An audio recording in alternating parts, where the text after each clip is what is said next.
Okay, we're live. How's it going, everybody? We're joined today by Natalie.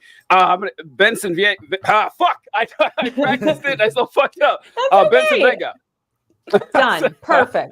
Perfect. We'll pretend I didn't fuck it up the first time. But how you doing today, Natalie? I'm doing really well. It's so nice to be with both of you. Thanks for having me on. Yeah, John, how you doing? I'm doing good. It's great to see Natalie again. It's always a good show when Natalie's here. So Yeah, I'm excited to talk today. Appreciate that. Yeah, I don't care what John says about you. We like you here. And we actually at the end of yesterday's show, we do Wednesday shows for like an hour, just like me and John just bullshitting really, and then we do a real show on Thursday or 2 hour show. And at the end of the show, we mentioned that you'd be on, and I was talking about the last time you were here. Because I think that was maybe it was the time before. I don't know. Maybe the first time that I saw you on the show, I saw you and I was like, oh, I expected you to be like, not quite as progressive as we are. And I was trying to figure out how I said it to you. You said, well, why'd you think that?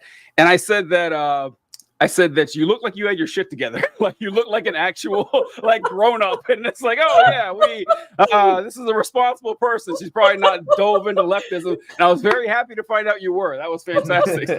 I'm breaking the mold. And actually, you made a comment about my haircut. Oh, was it? Okay. It was the haircut. I think because it kind of looks a little professional or something. Oh, maybe. Okay. Yeah. I don't remember that, but that would no, but it just made me laugh because I do think this is why you can't judge book by its cover. And I like this one quote from Callista Flockhart. She said it a long time ago. The way the world underestimates me will be my greatest weapon. And I think it's important to always never assume you know someone until you really get to know them. So I was just pleasantly surprised to spend time, but it wasn't fair, TJ, from your perspective, because I had already learned a lot about both of you, and I knew what I was coming into. You didn't know what you were getting, so it's all good. But I'm happy to be back. That's all good. That's all good. One of my favorite quotes is the last capitalist to hang will be the one who sells us the rope. That one always makes me laugh because that's that's a cold line, right? I can't remember who it attributes. Yeah, it's cold. I love it. Oof. But John, you got a favorite quote? A favorite quote ever? I don't know. Right now, I'm really big on the let's not let the past burden. Whatever Kamala's quote is. I realize what's the exact thing she says. She said it like every speech, every single speech. And now that you asked me, it's not coming. It's gone out of your head. I know it's okay. But when I originally heard it, I was like, "Is she high?"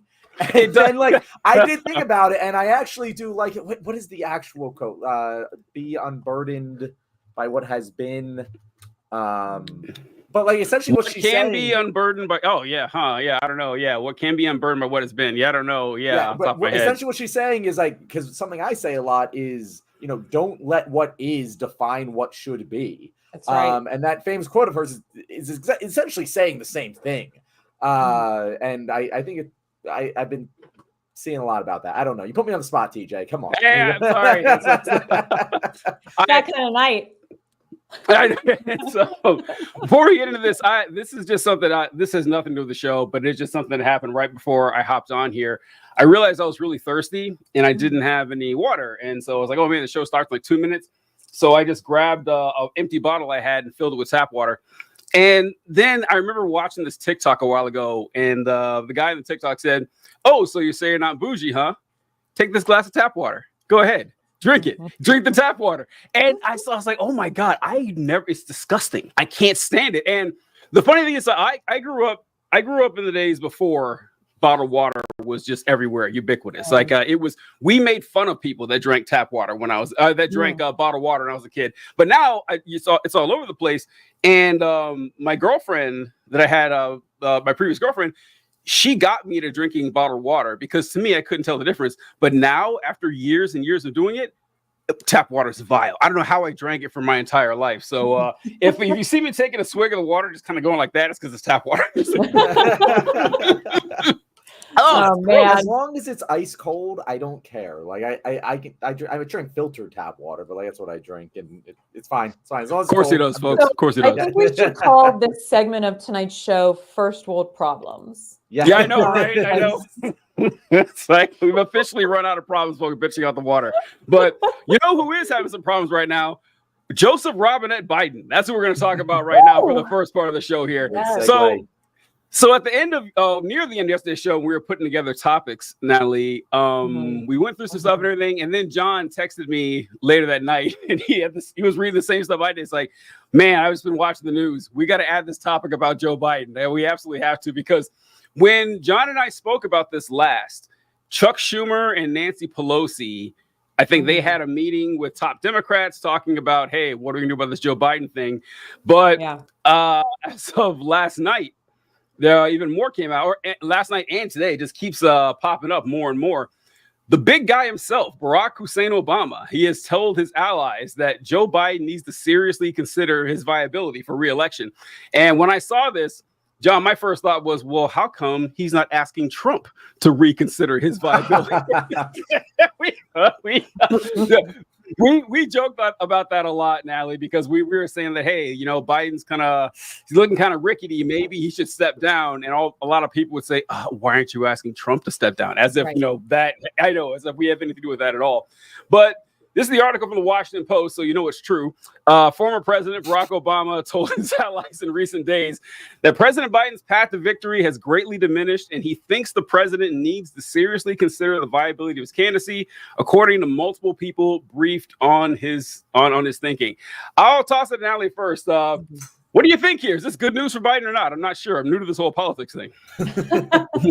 I think it is long past due that President Biden steps aside. I have been saying this now for weeks on social media and on my platforms. We need a viable candidate that can beat Donald Trump, which I can't even believe we're saying that, because honestly, like, the house plant behind me should be enough to beat Donald Trump, considering all of the chaos and mayhem and really suffering that he has caused since he was last in office. But people have short memories and they want to believe what they want to believe. Facts be damned. So I think the reality is, between the way Biden appeared at the debate, which was what made me go, okay, I can no longer support this candidate. He is no longer viable in my eyes, to his ongoing support for Israel in the midst of everything that has happened in Gaza. I don't think it makes any sense for us to continue to throw our weight behind President Biden. I think if he wants to be a true patriot, like he always says that he is, it is time to pass the torch, step aside, and truly just like save us from ourselves at this point. Wow. Couldn't agree more, Natalie. Yesterday we had a commenter ask, if I was still 60-40, because that's what I said last week, that 60% he would step down, 40% he wouldn't. I've jumped that up to 85% in the past 24 hours. We have had now, basically in the past 24 hours, it has come out that he said that he would step down if he had a medical condition. Pelosi leaked that she asked him to step down, essentially. Schumer leaked that he asked him to step down. Obama is now leaking that he should consider stepping down, which is about as much of a warning shot, as you can possibly imagine. And he announced that he has COVID. Like it's all seemingly going towards the direction that he's going to step down. And really, I would say higher than 85%, but it's just, there's so much uncertainty about a situation like this that 15% is just uncertain. Like there's like 1% in no, he won't step down. It seems like that's the direction things are going. Trump is already acting like he's going against Kamala Harris. I don't know if you guys saw at the RNC, he walked out to It's a Man's World, which was obviously a shot at Kamala Harris, while also, classically not understanding what the song is about. And I think that it's about as unspoken, as public of a secret as you can possibly get right now that he'll be stepping down. And thank God, because we were about to drive off a cliff. And I honestly, I can't, 99.9% of the time, if you're like, hey, do you support Trump? I'd be like, no, you really shouldn't do that. But honestly, the clips that have been coming out of Biden, like I'm not a doctor, I don't know anything, but my grandma had Parkinson's, and it was scarily similar to what we've been seeing out of him in the past month. Just the way he's been moving, the way that he's been talking. I don't know that he has it or not, but I still think someone with Parkinson's would make a better president than Trump, because I think Trump is evil.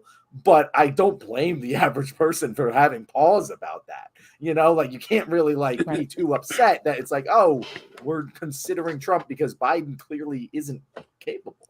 And as if the plan is for Harris to take over anyway, which it absolutely must be, you might as well let her campaign because she'll do a better job at it. You know, that's where I've been like you for a while. But I think it's pretty clear and obvious at this point what's going to happen. TJ, was there any moment where you just thought, this is it, I'm now moving over to the other side of this debate? Like, was there a moment, like, was it George Clooney that did it for you? Like, what was it that made you go? What made me? Oh, well, so the debate, honestly, is I think when most people turned, and like that was so. John and I and Nick Powers, we did a live stream of that debate, so we got to watch the nightmare unfold minute one to minute done, and it was a catastrophe. At that point, is like, it was hard. I'm still in the same position where. Yeah, I think Biden should go because I don't think he has what it takes to finish the campaign. I just don't. He's not going to get better over the next 3 or 4 months, and so he's only going to hurt himself. But I do understand when people said that. Well, it's kind of risky because we don't know. That's true, but I would think that anyone now coming in, like they get to in some way free themselves of a lot of the baggage that Biden has, but also just present a normal-ish person against Donald Trump, which what Biden cannot do right now. So I think the debate is when I first started getting these thoughts. Then over time, it's like as more kept going on, he said, when I nominated Vice President Trump, and everything, talk about Harris and all that. But what's really cemented it for me, so just like with John, is that Democrats kept like hinting that they didn't want Biden. Like the big guys like Pelosi and Schumer were hinting they didn't want him. And then George Clooney, of course, George Clooney, oh yeah, I mean, come on. Like, how can we not follow Bruce Wayne? And but Obama hinting at it again. And what people got to understand is that they're hinting at this, but they're hitting it towards like newspaper publications and news sources. And they're not doing that accidentally. But I do want to add something here. I saw a tweet by Ilhan Omar today about this very thing. And I share her sentiment because I don't respect cowardice. This is what she said right here was, I can't tell you all how shameful it feels to hear all these leaks about what Democratic leaders are saying and not to have a single one of them out here confirming or denying it. It's a lack of leadership, and it's making all Democrats look bad. Whatever this mess leads to will not undo the damage that's already been inflicted. May God help us all. Agree 100%. 100%. If you're a Barack Obama or Nancy Pelosi or Chuck Schumer, Hakeem Jeffries, like anyone like who has like actual sway over the party, hiding behind sources say is bullshit. This is an important issue. You either think Biden needs to go or you don't. Stand behind your decision. So I agree with Ilhan Omar on that. I'm actually going to take the other side of that, TJ. Oh, yeah? I think, again, if we are looking at this at face value and assuming that every individual is just kind of acting on what they think they should do, which we know doesn't happen in politics, then I agree with you. Like on an individual level, stand your ground. Be an adult who is responsible for their own actions. But on a strategic level, from the point of view of the party and trying to win this election, I'm not sure that would be the best approach. Because if you just go out and everyone, comes together, Obama, Pelosi, Schumer does that, you limit your options. Because essentially, at that point, what's even the argument for Biden being president still? At least like with what's going on right now, it's a slow buildup of pressure so that you can hit the eject button on the campaign without needing to hit the eject button on the presidency. And I think that's very important because I think that if you have Kamala suddenly have to be president and have to campaign for 4 months very vigorously, that's a very, very, very bad combination. And you want to avoid that at all costs. You want to avoid casting doubt that the party was intentionally covering things up and knew that he needed to step down. I think this gives plausible deniability. and gives you the most optionality moving forward. And so, like, you know, morally, I guess I stand with you, but strategically, I'm not so sure that that would be the right answer. What do you think, Natalie? Yeah, you know, it's an interesting statement. I had not seen this yet. And so my first visceral reaction was, let's remember, politicians are not leaders, they're followers. And they're going to follow what the people are wanting, right? We've shown poll after poll is saying people do not want Biden. So now they're almost breadcrumbing this trail, testing the waters, breadcrumb, test the waters. Do people really want this? Do people really want this? Okay, because we want to win, right? I mean, at the end of the day, this is about retaining who's in power, and they want the Democratic establishment wants to stay the Democratic establishment.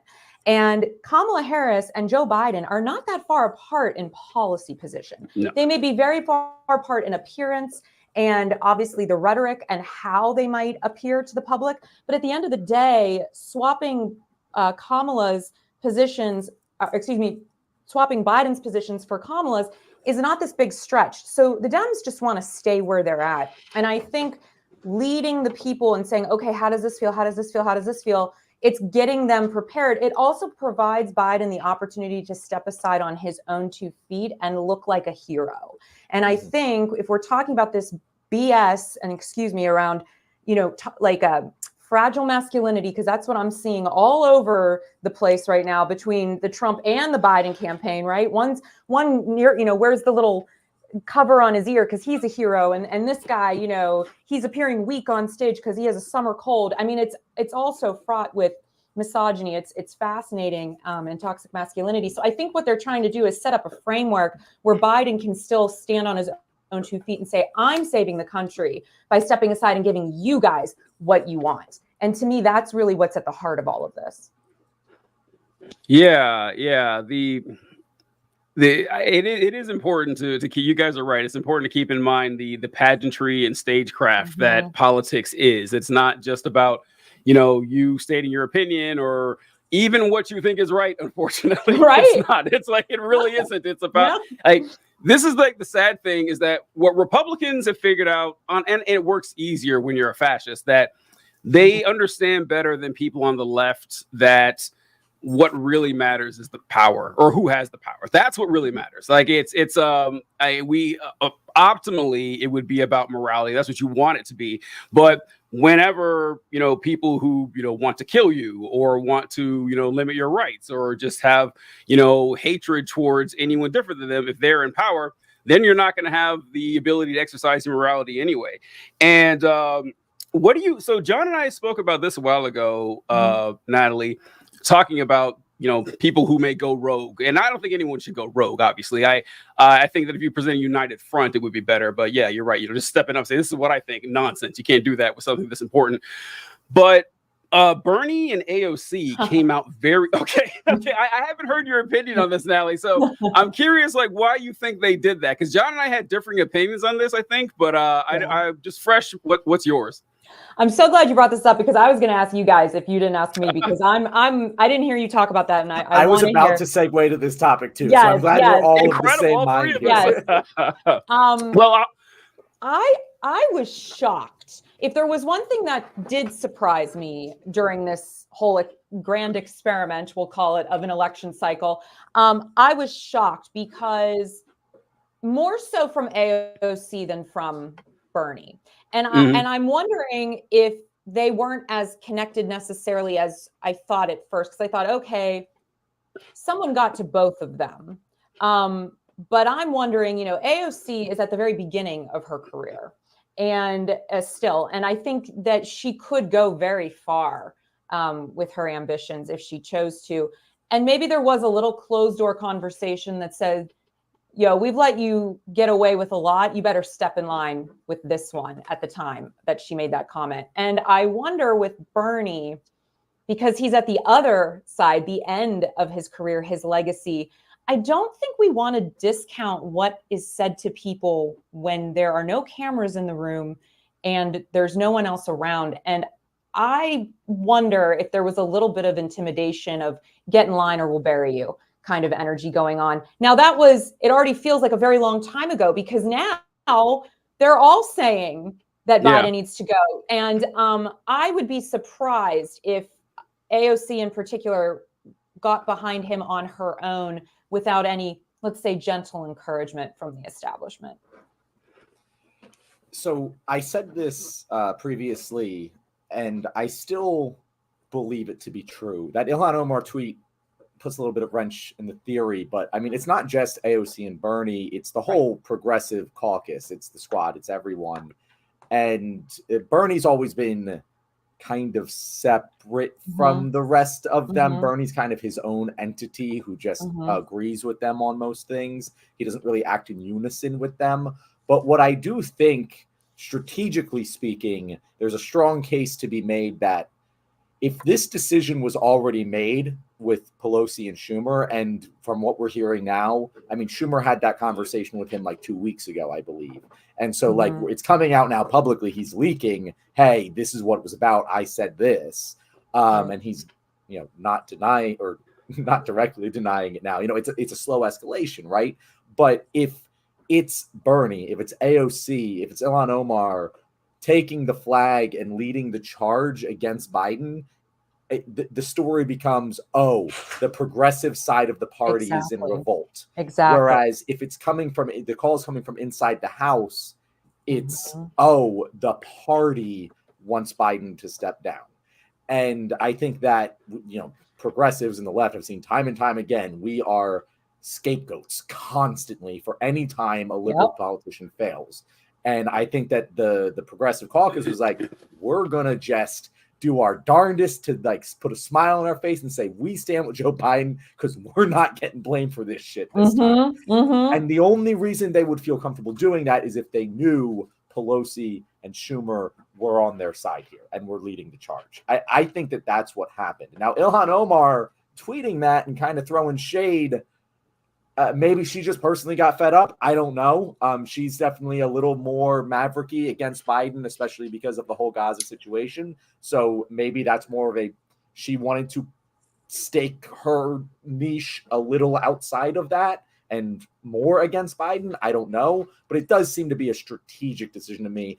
I would bet my life savings that AOC and Bernie want Biden to step down too. Can I just add something? I don't completely agree. I hear everything that you're saying and I agree with most of it. But the only thing I would say is when the assassination attempt happened, everything suddenly went quiet around Biden stepping down. All of that kind of dropped. And then that was sort of when AOC said, no, we stand behind Biden, which is why I still think that they were told you need to get behind him, because I don't know if it was that strategic, like weeks and weeks ago, that the establishment wanted him gone. I feel as though this was a more recent development of Pelosi and Schumer really rallying now behind this, because they're really seeing what's going on. Because I think for a second there, I thought it was over and Biden was going to stay in after what happened with Trump. But I don't know. I mean, I think you raise a lot of really good points.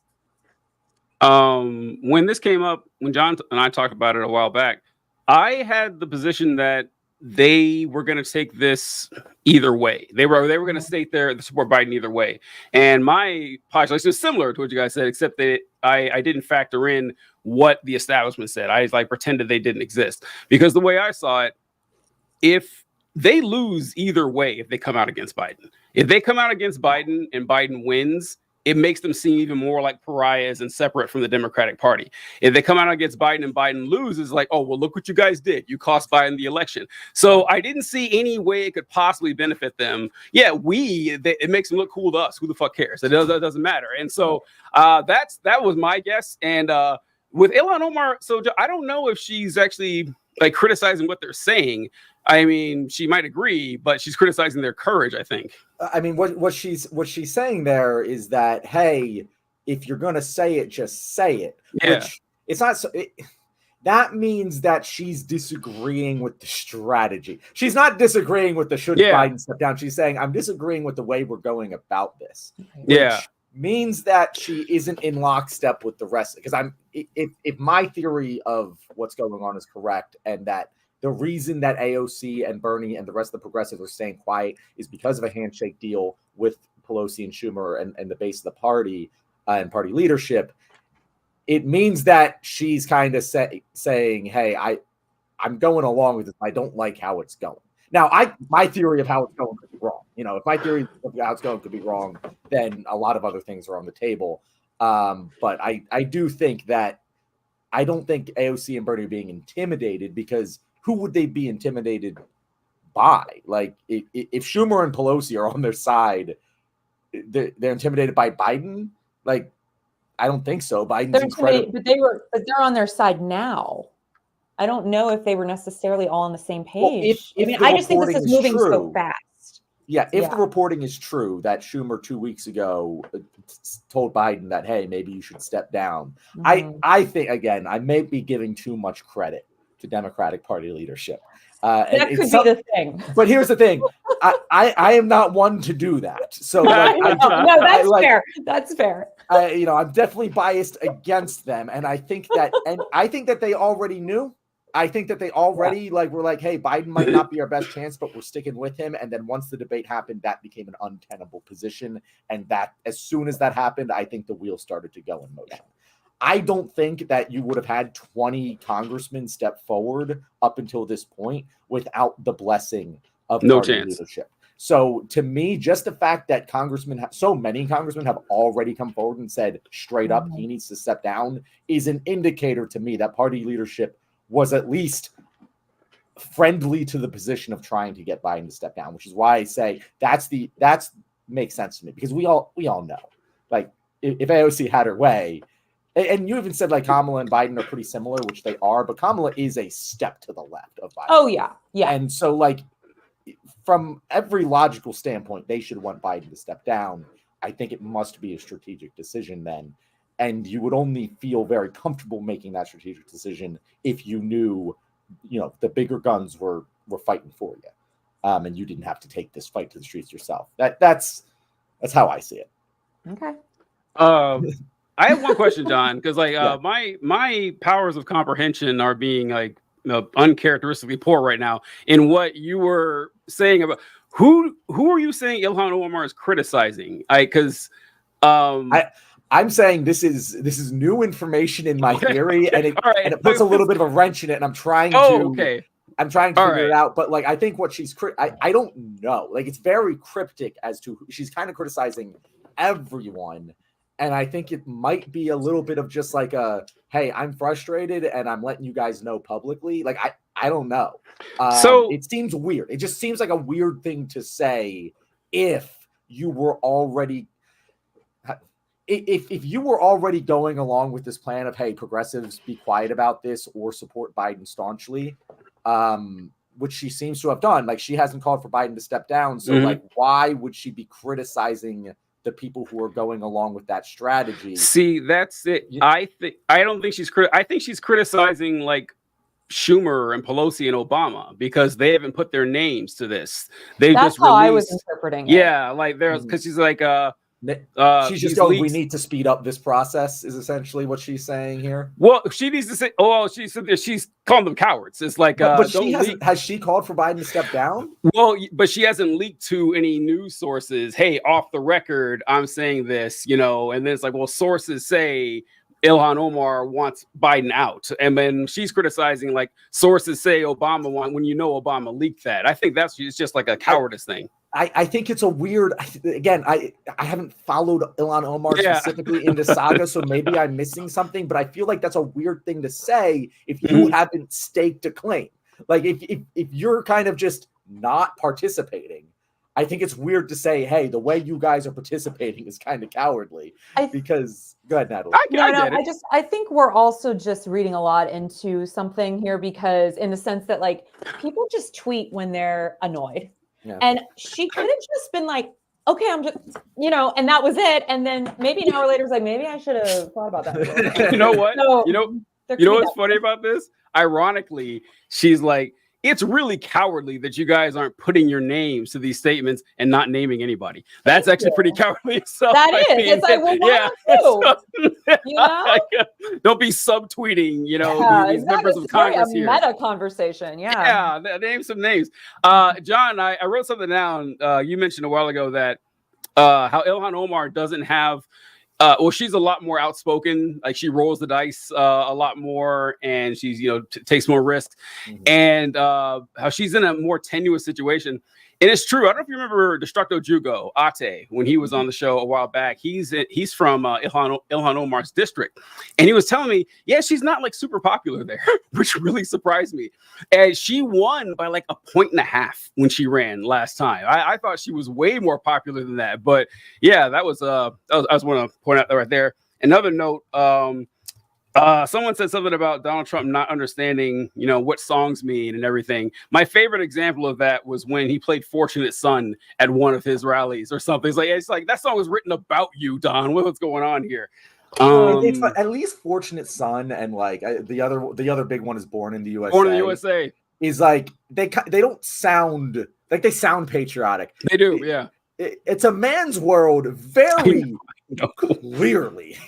Like he's not pro-man. it's a very weird one to misinterpret. There's no critical thinking here, guys. This is just a man's world. That's a good song. Let's use that. Like that's all. You guys are way too We're giving him too much credit. Well, James Brown is cool, and so yeah, of course I'm gonna play "It's a Man's World." We do every now. I feel like once a month, we on this show we talk about how conservatives have no fucking media literacy whatsoever. None. It's just DJ. It's the next line in the song. It's a man's world. They didn't get past that line. They just wanted to hear the first line. They just wanted to hear the first line. In the verses, it's right there in the refrain. It's the next line. It's so obnoxious. It's the Republican Party's motto. I only hear what I want to hear. That's fair. That's fair. Mm-hmm. I don't know how they enjoy any art or any media at all when you just don't understand subtext. Yeah, it's fucking obnoxious. All right. Oh, almost perfect timing on that one. So we wanted to go into the Supreme Court for our second topic right here. Natalie requested this one herself, and I'm already regretting it. No, John, what did you say yesterday when I sent you that? We have been trying to talk about the Supreme Court for like 2 months now. Like every single show, we're like, oh, we'll do this story about the Supreme Court. And then we end up like talking about other things and running out of time. So I'm glad that you kind of said, this is what I want to talk about. And we're like, yeah, let's finally do it. Let's talk about this damn monkey court. Because it's insanity. It has been insane. TJ, did you have like a formal thing that you wanted to say to introduce the topic? No, but I was thinking, I mean, where do you start? But I was thinking about it's a good introduction. Yeah, I know, right? So what I was thinking is we have this election coming up. And the Supreme Court has shown that I think the article I sent was about them granting the president, granting Trump immunity under certain situations or under official acts, which is a little bit redundant as far as I was concerned, because the president has always had leeway to commit crime under official acts. That's kind of, like assumed immunity when they put it on paper. But I mean, they just did it for Trump's acts they want to deem official. But I'm not the first person thinking about this, but when this election happens, the Republicans are going to be ready with fraud lawsuits. If they lose, like, oh, I'm sure. And if those make it to the Supreme Court, they could easily steal this election. Easily. Now, who's going to stop them? And there's nothing we can do about that. Like nothing at all. It is just like we have essentially 6 kings ruling this country right now, or 5 kings and a queen. I didn't notice this until I Women saw can be fascists too, everybody. More female prison guards. Yes. But I saw a picture of the Supreme Court, and I didn't notice that the only 3 liberals are all women. I didn't notice that until like yesterday. I was like, oh my God, I didn't catch that. But yeah, Natalie, we brought you on for your oppositional takes. Let's hear how you defend the Supreme Court. Like, how do you want to hear your best takes for Judge Kavanaugh? Oh man, not happening. Not today, my friend. No, the reason I wanted to talk to you guys about this, and I'll say this first, I'm not a legal expert. I find actually a lot of this very complicated and a little confusing. On my radio show, I have a constitutional law professor. His name's Jerry Dickinson. He comes on all the time with me, and we do a segment called Back to Basics, where he literally breaks down what all of these rulings actually mean in a way that's digestible for us normal people, right? But the reason I wanted to talk about this was honestly a little bit more philosophical, in the sense that what concerns me about what I'm seeing is that we are so distracted by the Trump and Biden show, and I think that is with total intention, that we are ignoring the fact that literally they just criminalized homelessness, right? I mean, they're doing things, they're gutting the EPA. They're creating a situation where the next president really could become very easily a dictator with not much that they would have to do. And so for me, when I wanted to talk about this, it was just more like to say, hey, we need to wake up here. Like, this isn't about Biden and Trump. This is really an existential issue around who this nation wants to become, because the damage has been done. You know, we can't undo the fact that it is a 6-3 split. And if there is a Republican back in the White House in 2024, it could become to the point where we don't see any other type of ruling other than that favors dictators and authoritarianism for the next 50 years. Trump will put people in power that are younger and younger and younger. And what freaks me out is that we're not freaking out about this, right? We're like the frog in the water, where it's like we're just slowly turning up the temperature, and all of a sudden we're boiling to death and we didn't know. And that's what really concerns me. So that's the sunshine that I'm bringing to this topic today, and I welcome your thoughts. What do you think, John? This good news or bad news? What? So I mean, it's bad news. However, I do think that when we talk about the Supreme Court, there's a couple of things to remember, that it's not incredibly synchronous with the overall scope of politics. And when we're typically talking about Congress, talking about the president, there's a lot of different incentives for actions that don't always line up with the Supreme Court. The Supreme Court is an entity in and of itself. In 2020, if they had won it, like, they could have gone along with the coup in 2020, and they didn't. Like, they could have intentionally heard cases and allowed Trump to win them and thrown the entire thing to chaos, and they didn't. What they actually did with the Chevron case, as awful as that ruling was, because essentially, for those who don't know, it took the EPA, the SEC, all of these, the executive branch agencies that are supposed to essentially litigate these laws, because Congress will write a law that says, hey, make sure that companies don't do X. And then it's up to the agency to determine if they're in violation of that law or not. Well, that because of the Chevron doctrine. What getting rid of the Chevron doctrine did was it took the power away from the presidency and the executive branch and moved it to the courts. And so I think a lot of people talk about this as, hey, the Supreme Court is in cahoots with Trump and it's going to be this big thing, where I don't think that's the case. I do think that the conservative majority on the court is amenable to Project 2025 and all the things that are going on, and we definitely need to be scared, but I don't think it's in the same way where JD Vance is, Trump says jump and he says how high. I think that they're actually positioning themselves to be an equal power center in that kind of future, because the conflicts that you see, and you see Amy Coney Barrett, in the immunity decision, she kind of she went a little bit more in dissent while concurring, and said, hey, like, if he tries to put his own state of electors in, that wouldn't be an official act and he shouldn't do that. I think Alito and Scalia, they're all in. I don't necessarily think the ones that Trump actually appointed are so in on the whole coup of it. Isn't that weird? It is weird. It is weird. But then again, if you're assuming Trump is competent, he probably would have already been dictator. So he, I don't think he necessarily did the best job of picking if that was his goal. But I also don't think that was his entire goal, like the start of his presidency.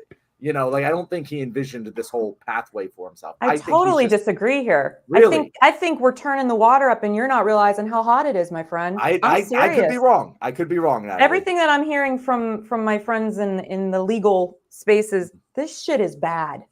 This shit is bad. And I think we really should not give them any leeway on their behavior at this court. This court is legislating from the bench. And the thing I do agree with you on, and I'll take it a step further, I don't think they want equal power with the presidency. I think they want more power than the presidency, because I think they are being bought easily. And it's very clear. I mean, look at Clarence Thomas, for example, by the oligarchy in this country to do their bidding. And that's who's really running these things. To me, Trump will be gone someday, but this legacy remains. And that's what's got me nervous.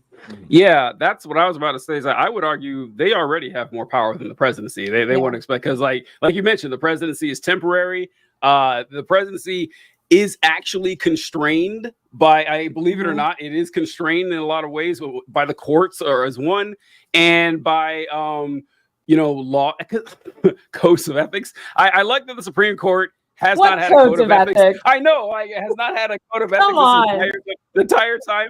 And then they came up with one, a year and a half ago, and which basically said, we need you to be good boys and girls. If you're not, that's too bad. That's pretty much what it was. Yeah.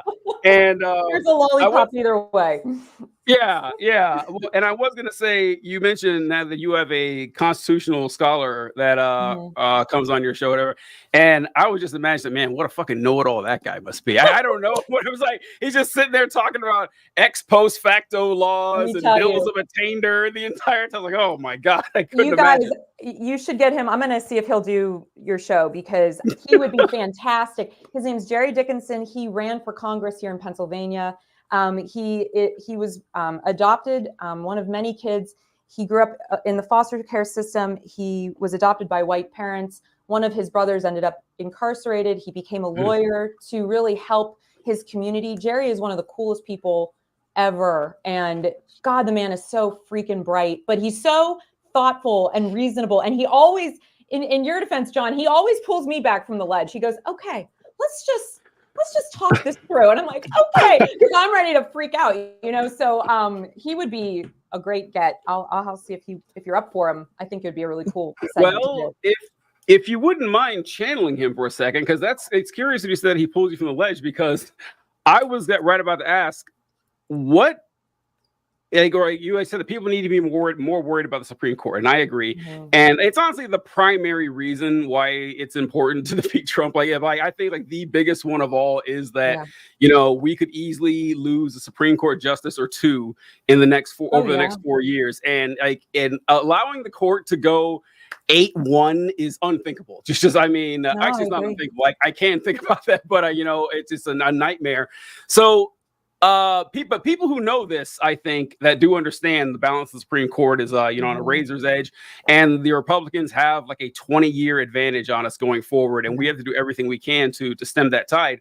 But what exactly can we do about this other than vote in the next election? I mean, what do we do? What do we tell people about this? Yeah, I love that question, because I do think it's important that we obviously vote for president, right? Because that is an important part of all of this.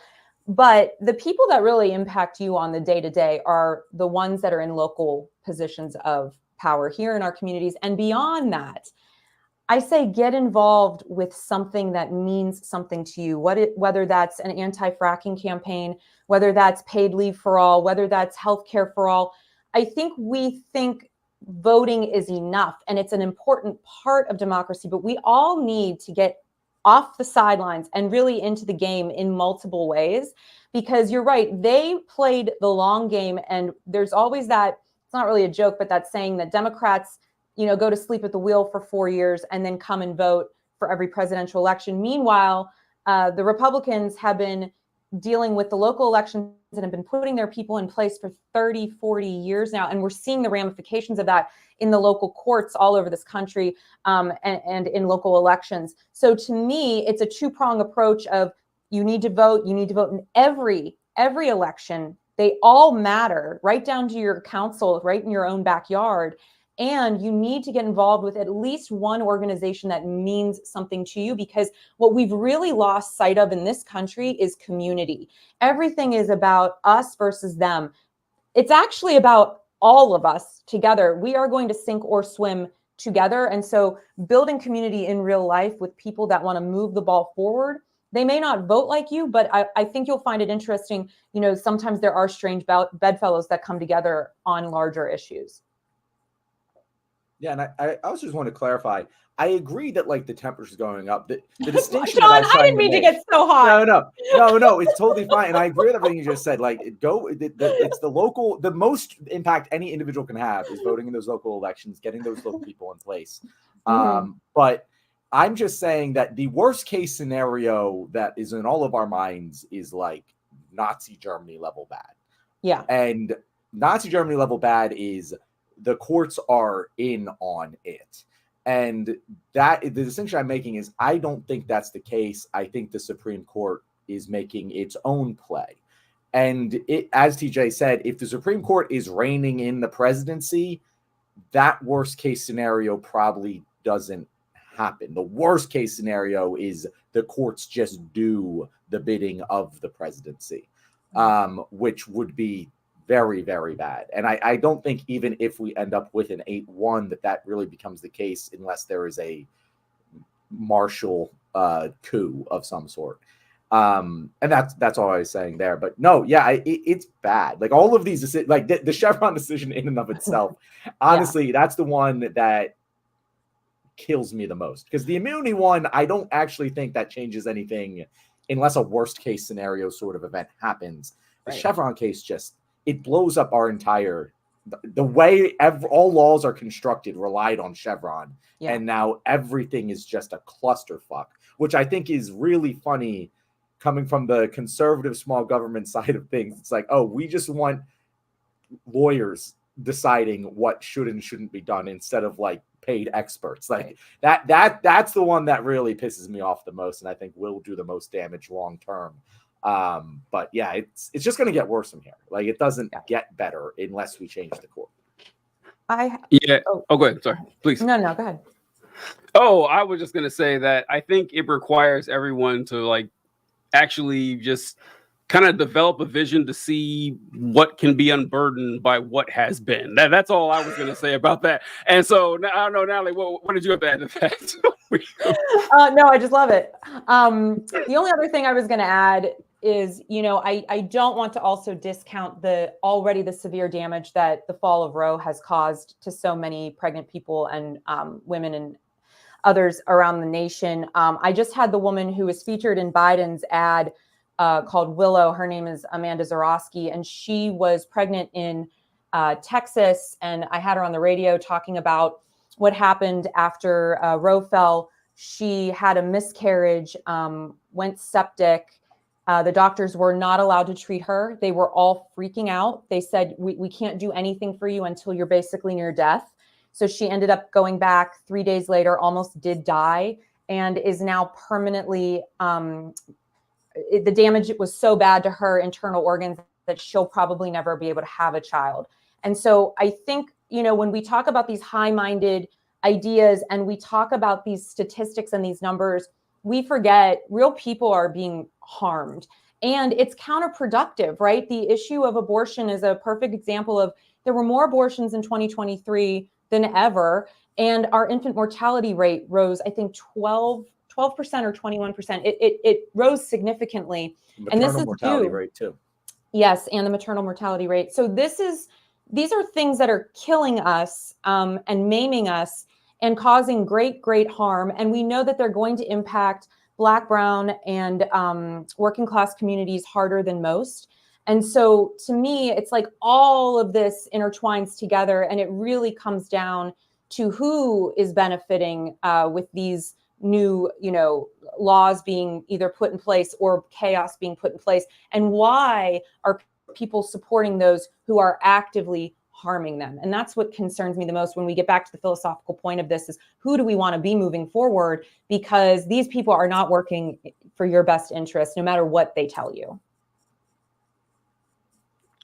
I agree 100%. That's a cut right there. That was a good ending, and then Natalie brought us home with that one. We always like it when it's a good, strong ending to a clip right there. It's fantastic. And speaking of ending clips, we only have Natalie for like 8 more minutes here, and so John, we want to cut the bumper here now. Yeah, so I don't know if we did this last time when you were on, Natalie, where basically it's just John will start off and then, I should have saved the Kamala Harris quote for the ending. That would have been a good place.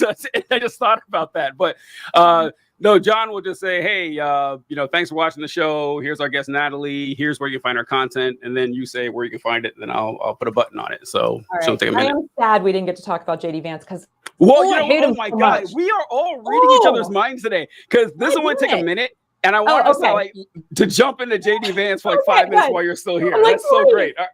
That's so great. All right. When you're ready, John.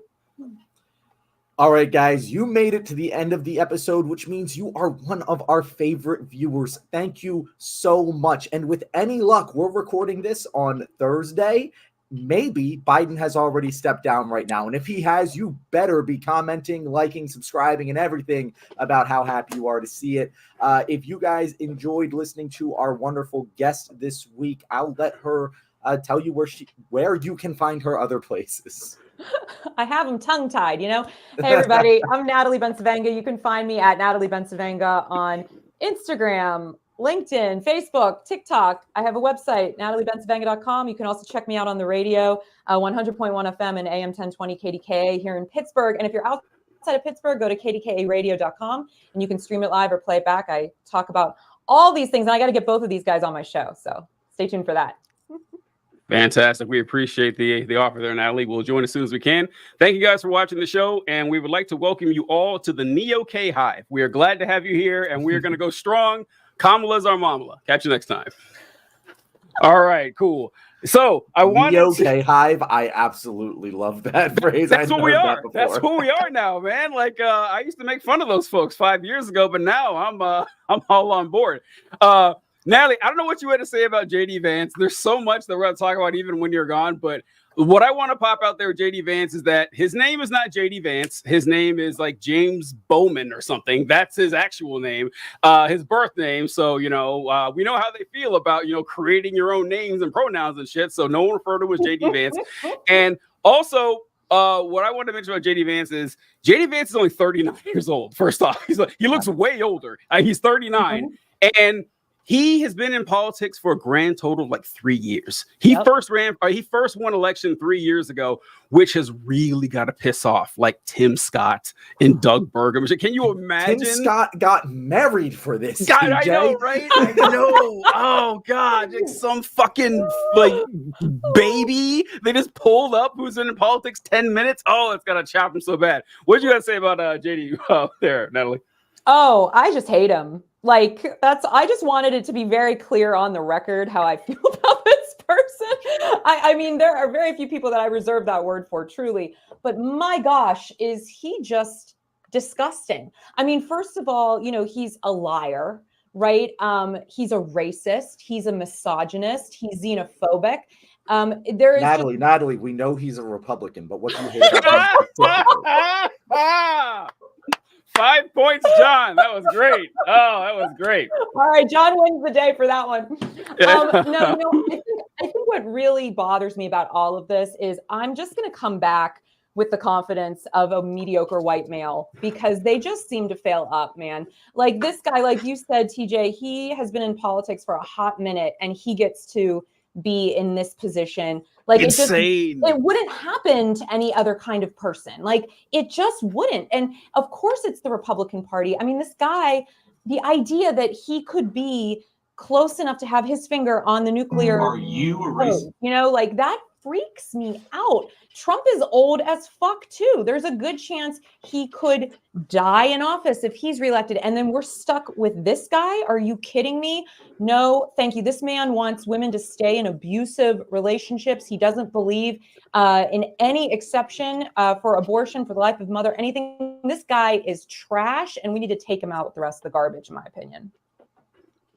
Yeah, I love it. And you mentioned who would be in this? I was trying to think of, has anyone been nominated to the vice presidency this young? I think of one example, and I only know because of what happened. Theodore Roosevelt. Theodore Roosevelt was around 40 years old when he got the vice presidency, but he was already like governor of New York. Right. He was the colonel that led the Rough Riders. Like, the guy had a hell of a resume. Like JD Vance wrote a book shitting on his family and everything, and all of a sudden they love him. And I wanted to share that you mentioned that he was a racist, and I did.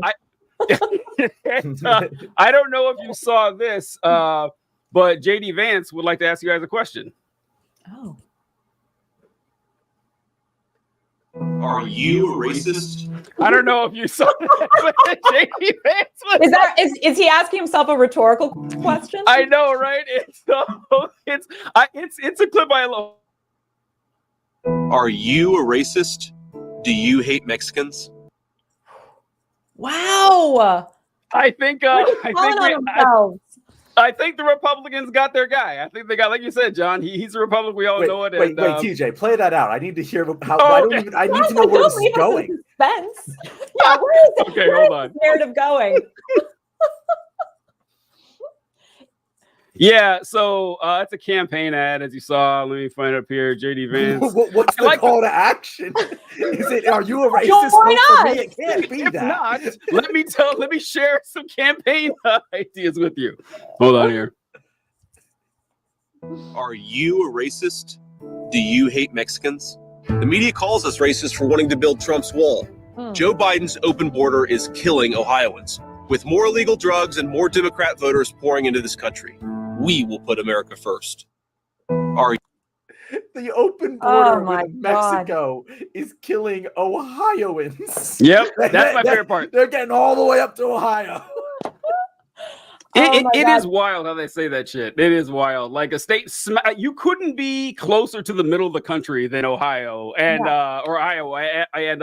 Yeah, I don't know. It's like you talk like I remember this interview years ago. They asked this couple like, "What's your main concern?" Like, we're concerned about illegal immigration. Like, okay, well, where do you live? Well, we live in Minnesota. Like, okay, all right. The southern border is really worried because I know. Yeah, I know it's kind of wild. Oh, I haven't read the comments, but Kyle says he actually doesn't answer the question with a definitive no. True. He never. No, he doesn't. He says, "Are you a racist?" The media thinks we are. Like, okay, odd. Okay, maybe there's a reason for that. No, I am just blown away. How just low. Every time I think we've hit the basement or like we can't get any lower, it's like, oh no, there's a new level of hell just waiting for us. And there he is, awaiting us. And the whole conversation around immigration, I just had a woman, Melanie Boyer, on my show today, and she runs the Hispanic Chamber of Commerce here in Pittsburgh. And we talked a lot about the negative rhetoric around immigration and just how offensive, like to so many Americans to hear an elected official say this kind of disgusting, divisive, violent rhetoric. And I just find it so ironic that they were all saying that we needed to tone it down over here. The Democrats were the ones creating all of this, negative talk. And meanwhile, they're openly asking for people to act on their racist tendencies. And I just find it so disturbing that this man is in any position of authority. He's not fit to be on a school board, let alone vice president of the United States. And we need to really figure out what we're doing here, because this is not okay. Yeah, I mean, look at this. It's disgusting. And our country is losing population year over year, and we need immigrants. We absolutely need people to come here and be a part of the fabric of this nation like they always have been. And it's just infuriating to me that this narrative continues to be spun out, and that people are choosing this arbitrary and false sense of security over community. It's disgusting. I agree. All right. Well, Natalie, we're going to continue to dunk on JD Vance. I'm sorry to go. It's my new favorite thing to do. Get used to. Well, I was going to say, hopefully we can do it again. Hopefully, I mean, JD Vance doesn't win. We're going to be forced to talk about him as vice president or, God forbid, president for the next 4 years. But the conversation ends in November. We never exactly. Right. But yeah, we appreciate you coming on, Natalie, as always, and come back anytime. And I sent an email to your assistant too, so hopefully we can get on your show as well. Yeah. Oh, I'd love it. All right, fantastic. Catch you later. Thanks, guys. Bye. No problem. All right, so John, let's talk more about JD Vance here. What do you think? So, do you remember hearing about JD Vance years ago when I mentioned that he wrote a book shitting on his family? For those of you who don't know, the book was called Hillbilly Elegy. You ever heard of that? Yeah, no, I had heard of Hillbilly Elegy independently of JD Vance. Like, I didn't realize he wrote Hillbilly Elegy until this news cycle. Like, I didn't realize it was the same dude. Yeah. Oh my God. Oh, that's cool. Yeah. So Hillbilly Elegy was, you know what's funny? When like words get crossed in your brain sometimes, for some reason I knew it was Hillbilly Elegy, but my thought is Hillbilly Eulogy. That's what I think whenever I hear it. And I was like, oh yeah, it's elegy, which like for those of you who don't know, eulogy is like a funeral speech and elegy is like a poem or something like that. They're two very different things, Hillbilly which I guess Elegy is a fire title. Like that is a very, very, very good title for a book. I got to give credit where credit's due, of course. Yeah. And so I haven't read the book. I think it's a movie too, but I haven't. Okay. Have you seen the book or read the movie? Haven't read the movie or seen the book. No. Never seen the book. Yeah. Is that what I said? Yeah. Oh shit. Okay. Well, I didn't even catch it, but yeah. But from what I could gather, it's just about life in Appalachia and how these people are downtrodden and how the system's against them. But overall, if they just worked hard, they could work their way out of it. Because I guess he was born to like these the dregs that he keeps talking about in the book or whatever, and he like worked his way up. He went to Yale or something, and he's got an Ivy League degree, and now he's in politics and everything. And it's just about how if you can be conservative, you can take all these good old country values and rise yourself to the top, and people need to stop complaining. That's kind of what I got from this, and it's more just what are you doing? I saw a bunch of these guys went to Yale. It was like Ron DeSantis and JD Vance and just a bunch of these Republicans that went to Yale. The Bushes is kind of weird. Yeah, so I want to like just harp on what you just mentioned there with like, these people, if they just worked hard, they can improve their station in life. Mm-hmm. And JD Vance is an example of that. He wasn't born into luxury and wealth. I hesitate when people make fun of JD Vance for being an idiot, because I don't think he is, and that's what scares me about JD Vance. If you look at Jason Stanley's 10 Pillars of Fascism, which is something I made a TikTok about the first 5 pillars and how it applies to Trump. I'm currently making one about the second 5 pillars. And the last one, 10, is Arbeit macht frei, which is a German saying. And essentially what it's saying is, they are lazy and undeserving. We are hardworking. And you see this appeal to work ethic all the time in fascist regimes. And it's a populist appeal, but it's bullshit. Like, yeah, some people can work hard and get out of there, but not everyone can.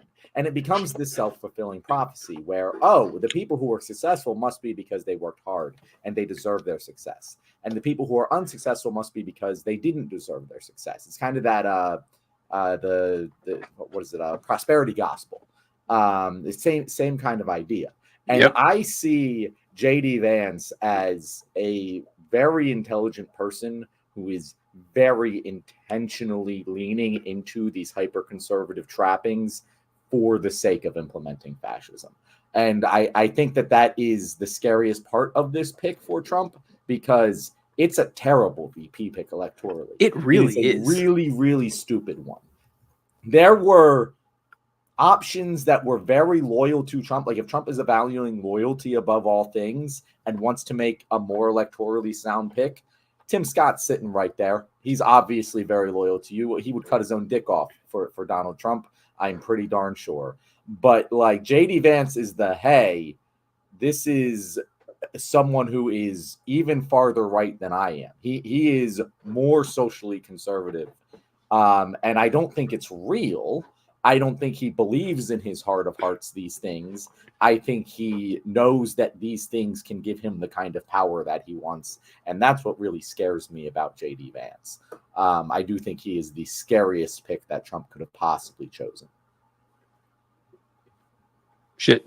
Oh, okay. I thought my mic was muted. But yeah, JD Vance, the pick didn't make sense to me either. I'm still trying to like figure out why he thought of choosing JD Vance, because you're right. Like, we talked about the potential choices for Trump's VP, and I stood by like most of the choices, and Vance would be lumped in with these, didn't necessarily help Trump, but I don't think are really going to hurt him. I just don't think that I think a lot Vance of people hurts him. I think I don't Vance know. actively hurts them. I don't think anyone who was going to vote for Trump is going to look at JD Vance like, oh my God, look how anti-abortion this guy. I don't know. I just don't think there's a lot of people like that. Maybe there's a few, but he's also from a red state. It's not going to matter. It's not like he's going to get anything there. I thought there were picks that could definitely help him. Like Nikki Haley would have been a pick that would have helped him, but everybody else I kind of lumped together. And with Vance, you mentioned like it doesn't even pass the loyalty one either. You could see Trump picking someone. Okay, this person's going to help me. They're going to help. I may not like them, but I may need to secure a certain group, like Pence with the evangelicals. Which is funny that the evangelicals love Trump way more than Pence now. It's kind of funny how that worked out. Fuck you, Mike Pence. But with JD Vance, it's not even the loyalty thing. Like, I was trying to pull it up over here, but a few years ago when Trump ran for office, JD Vance was shitting on him all the time. Do you remember that? He was just, yeah, he literally called him Hitler. Yeah, and this goes into what you were saying, that JD Vance isn't dumb like your standard idea of what a right winger is. Like, he's an opportunist. He sees a lane, he's going to take it. Now, he thought the lane of reasonable, calm, rational Republican. His roommate, I was trying to find it. I don't know if you saw the Twitter feed from his roommate in college, but he's talking about, yeah, JD Vance was actually a pretty cool guy back in the day. He was a decent dude. They mentioned how they had like a trans friend or something, and JD Vance was like really close with them, and like they got hurt, and he would bring them food after surgery and stuff. And that's the guy, I think that's the guy he was texting when JD Vance said Trump was Hitler. And that was a few years ago, but now he's like, I don't recognize the guy anymore. The guy is completely, he said he's literally drunk the Kool-Aid was the quote. So yeah, I agree. Vance isn't, he's evil, but he's not stupid, which I think makes him dangerous. Yeah. Let's look at the timeline here, TJ. In 2016, he's calling Trump Hitler. He is accurately assessing how dangerous Donald Trump is. Fast forward, he writes Hillbilly Elegy. Trump really likes it. Trump liked JD Vance before he was ever in politics because he read Hillbilly Elegy and really liked it. And then JD Vance takes a look around and he sees Biden sitting there in the presidency. He makes the same assessment we did, TJ, that Biden would be a weak candidate in 2024 and the Democrats really shouldn't run him. And he was like, you know what? I'm going to get myself into Congress in 2022, and I'm going to be very, very pro-Trump because I know as long as I'm pro-Trump, I will have power as long as Trump has power. And I think that Trump is going to have power. He accurately assessed that Trump was Hitler. He accurately assessed that Biden was an incredibly weak candidate, and he made a goddamn business decision, TJ. And he was like, I'm going to go all in on this. And I think that, as you said, he said those things, but I think that's what Trump values. I think Trump values that, he's going to just fundamentally go against his own personal beliefs and kiss my ring. I think that's more valuable to Trump than someone like a Marjorie Taylor Greene, where it's like, she's just all in all the way. And he's like, yeah, that's cool. But like, it doesn't really do much for me. He doesn't just want to win. He wants the other team to lose. You know what I mean? And like Marco Rubio is another good example, who I thought would have probably been the smartest pick of what we ended up with the final like drawing. Yeah. But he values that. And I think that loyalty, the dogmatic approach to the ideology, and I think it does signal that Trump really is in on Project 2025 because Vance has been outspokenly supportive of it and the Heritage Foundation. I think that it kind of signals to us that any sliver of hope that Project 2025 was being driven in spite of Trump, we know that this is going to align with Trump. No, I think he's very much in on it. I think it's the strategy. Trump has run a better campaign than we could have possibly expected him to have in 2020, because I think he has, smarter people around him, and I think JD Vance is unfortunately one of them. Yeah. Trump. That's a good call right there. That makes a lot of sense. That Trump doesn't need any more like fire breathing dogmatic preachers of this shit. It's like, okay, that's everybody around me. I need. He made like a Homelander picking Sister Sage move or something, and instead of Firecracker or something like that. I don't know if you watched the last episode of The Boys. So I haven't seen the last one yet. I just watched the one where at the end, Firecracker's milking them, or other way around. But like, I swear to God, did you see Marjorie Taylor Greene at the convention? This is a little bit non sequitur, but did you see Marjorie Taylor Greene at the convention when she was like, and I saw an angel draped in the American flag save Trump from that bullet. Oh no, I didn't see that. Oh my God. Yeah. Oh, and I was literally like, because in that episode that we're talking about, the Firecracker, people who don't know, The Boys, it's just a satire of what's going on currently. And there's a character, Firecracker, who's very specifically Marjorie Taylor Greene. And she literally made in the episode the Jewish space lasers reference that Marjorie Taylor Greene did. And it is incredible. I watched that from Marjorie Taylor Greene. I was like, that's exactly what Firecracker would say. It is. This is just art imitating life, imitating art. Let me tell you, like, it's insane. It's got to, like, it's actually too on the nose, unfortunately. Like, I think the season's been way more than usual. It's been really like critical soup theory. Like, they're going really heavy handed with this shit. And this but then it's real. Like, I agree. It feels so heavy handed. But then Marjorie Taylor Greene says shit that Firecracker would say. I can't even be like, yo, you're being unrealistic. Did you notice that Firecracker in the show, her character's real name is like Mindy Tucker Gray? Did you notice that? No. That was great. That was a good touch. I thought that was pretty funny. I was, oh my God, her initials are actually MTG. But yeah, that's what is going on here. That Trump picked someone who like he thinks is smart, I guess, and there's just, oh, you know what? Oh, I think I X'd out of the oh no, I didn't. I mentioned I have right here, TJ. My first day podcasting. But with where is it? This is all right. This is JD Vance. For those of you who want to catch a glimpse of who may be your vice president one day, this dude looks 48. I can't believe it. I guess he has like a youthful face or whatever, but there's just something about him that makes him look older than a guy who's still in his 30s. I don't know. He's just he's a weird looking dude. The really, really bad facial hair. It's terrible. And hair in general. It's because the hair overgrows the beard. And the beard is unkempt, and then also he's got the eyebrows, and it just looks like he was in the woods for a while, and then they're like, hey, put on a suit and come to the Republican National Convention, and like no one ever taught him how to groom himself. Like, that's what it looks like. And then we have Matt Gaetz on the other end. Let's wrap up JD Vance. Let's stay on JD Vance, and then we'll move to the RNC in general.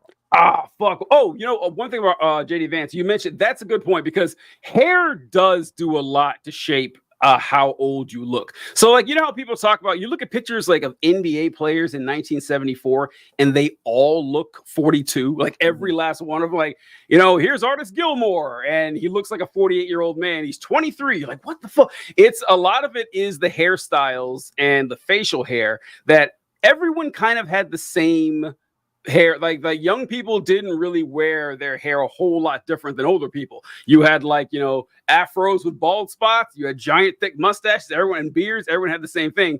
Then later throughout I guess the 60s when it started, the 70s, people started really diversifying how young people had their hair. So if you have a young face and old facial hair, it'll age you 10 years. Do you think he did that on purpose? He's only 39. Yeah. Like, looking older actually would help him. And you don't want to look. That's like you ever see him without the beard? He looks like a child. So yeah. Actually, I love in that AP article that you sent, like to prep for this. It has a quote where it's like, yeah, Donald Trump really liked his beard. And I was like, this is the least serious fucking journalism I've ever heard. But it's true. And I guarantee you that in Trump's mind, him having that beard, like he gets him a little turned on. I don't know. He's a strong man. He's got a good beard. Oh, all right. So what are your thoughts on what you saw at the RNC so far? I don't know what you've seen, but I saw Matt Gaetz and Kimberly Guilfoyle, and I meant to like put a clip together of those two, but did you see those folks? Because I made a actually, let me find out what Matt Gaetz. Everyone was clowning on Matt Gaetz and how he looked at the RNC because he has like this really bad Botox thing he's got going on. I got it here. Yeah, this is the worst Botox thing I have like ever seen. He looks like a Romulan. Like, yeah. I heard someone say that. It looks like a Romulan. That's funny. I heard the same thing. I saw this. I thought this was a fucking banger here. Matt Gaetz is one of the. Look at those eyebrows, man. I wish Natalie was still here because when she was talking about male insecurity. Oh yeah, that's him to a T. Because look at this. Yeah, this looks like Jane Fonda level terrible plastic surgery. Like it's awful, and it's you only get that from being so insecure about your appearance that you're like, yo, I'm going to take the nuclear option, and doing it right before the RNC is absurd. It's actually absurd to just take this much of a risk at that point. I can't believe it's actually real. It looks fake. Again, if this happened in The Boys, you'd be like, oh, this is over the top. This is unrealistic, but it's real fucking life, TJ. Like this whole RNC convention has just made me go, nah, The Boys is actually a little bit tamer, I think. Oh God, I wanted to pull up on because I took that Matt Gaetz image and I posted I made a meme out of it that said showed Matt Gaetz picture and the text said, if Batman does not reveal himself by midnight, I will bring Gotham to its knees, because he does look, a lot like the Joker with those creepy ass eyebrows and everything. And I wanted to, so this is actually an old one, and so it might not be quite fair, but let me see here. Do you guys know who Donald Trump Jr.'s fiance is? Oh, by any chance? Miss last week, I think. Oh, Miss Kimberly Guilfoyle. Now she really does look like a Batman villain. Like she is just a horrifying looking individual, and I don't understand like how people don't see this face. And it's like, yeah, maybe we're the baddies. Maybe we're not on the right side of history here. She looks like every time she talks, she reminds me of like the Hunger Games speeches when like her cadence, like just how she sounds is just brutal and awful. And it's a grim spectacle. These oh shit, I have another thing going here for the debate. I wanted to share the speakers at this debate. Did you see the speakers list for who's going on? I think this is tonight. And so you would expect, your politicians, maybe your surrogates, maybe a Rudy Giuliani or something like that. Just people tangentially involved in politics, of course. But here's a list of folks we have here. We got so Mike Pompeo, that's what you expect. Alina Habba, Donald Trump's fucking lawyer. Why is she making a speech at the RNC? What could she possibly have to add? I guess like, I helped defend Trump in his rape case. That's the only thing she's known for. And she's speaking at the Republican National Convention. Tucker Carlson, that one kind of makes sense. Hulk Hogan, John. Hulk Hogan. Right? Hogan's great. Hulk Hogan is so, because Hulk Hogan is known for three things, I would say. He's known for being an iconic wrestler in the 1980s and I guess 1990s too. By the way, I don't know if do you remember like the song they would play when Hulk Hogan would come in? You ever hear about this? Like, I am a real American. Do you ever hear that song? I'm sure I have, but I'm not a big WWE guy. Yeah, it's before your time. I was like a child when this was big, but I loved hearing that song. It's like, fight for the right of every man. It was so catchy. And Hulk Hogan would come in, he'd rip off his shirt, he flex his muscles and everything. And I loved that song. And then I found out the guy that wrote the song is like a far right, like Alex Jones supporter now. It's like, God damn, him too. I can't have anything. And he's also known for a reality TV show he had like in the late 90s, early 2000s, and for being a racist. Like it turned out that he's just a giant racist. He's like makes racial slurs. He fires people in his staff for being racist. He also killed Deadspin. That's the other thing I know him for. Wait, how did he kill Deadspin? there was they like released his sex tape or something. The sex like tape. That, oh, okay, I remember that. Yeah, and yeah, it was a big deal. That was just in my going on when I was in college in my media law classes, and we dissected the fuck out of that. Franklin Graham. I get. So Billy Graham. I have my complaints with a lot of religious folks and everything, but of all like the famous preachers, Billy Graham is the one I seem to have the least problems with. Like, he was active like during the civil rights era, and he wasn't openly racist, which is really saying something for an evangelical preacher from back in those days. So, I mean, he was at least more progressive than most. I don't know if he was personally racist or not, but he never said like Jerry Falwell or Bob Jones Sr. Yeah, racism is great. We love it. We're going to segregate everything. But Franklin Graham is just, God, he's just awful these days. Eric Trump, I love how Trump's family members are like peppered all throughout this. Like Kimberly Guilfoyle, Donald Trump, Eric Trump, Donald Trump's granddaughter, like some girl I'd never seen before. Did you see that, John? That she spoke at no, I didn't even see that. No. Yeah, it was yesterday. She's like 18, and she was up there speaking because it's just Donald Trump's family running the whole thing now, and Dana White, because why not, right? Why not? My favorite part of this is that Dana White gets the lead in, not Eric. Yeah, not Eric. Yeah. Dana does.